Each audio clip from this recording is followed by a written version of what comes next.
Welcome back to the Greenland crisis. We established the stakes.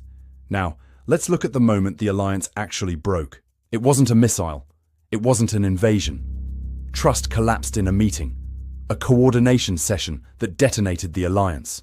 The Americans wanted faster approvals, expanded basing access, and reduced EU oversight.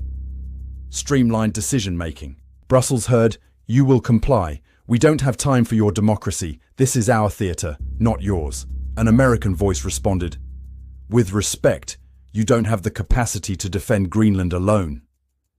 That sentence wasn't strategy.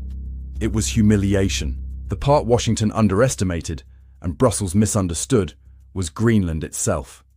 Greenland was watching. In Nuuk, the debates weren't about the West versus Russia. They were about whether independence was liberation or a trap.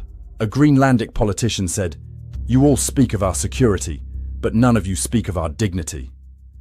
That line reached Brussels like an indictment. In the US war room, alliances were being spoken about like contracts. Who pays?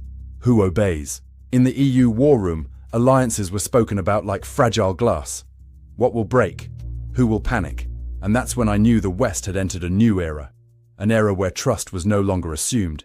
It was negotiated. Russia didn't need to invade. China didn't need to buy. All they needed was to watch the West fight itself. Their strategy was elegant. Provoke small tensions, force the US and EU to contradict each other, and let suspicion do the rest. Greenland created two competing truths.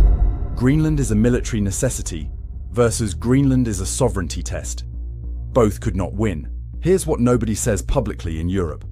The EU's greatest security anxiety is no longer Russia. It's that America becomes unpredictable. In Brussels, officials speak in careful sentences, but their eyes said, if Washington panics, it will drag us into a war or abandon us in one. That fear isn't theoretical, it's structural. Because America's commitments were now tied to domestic elections and short-term political wins.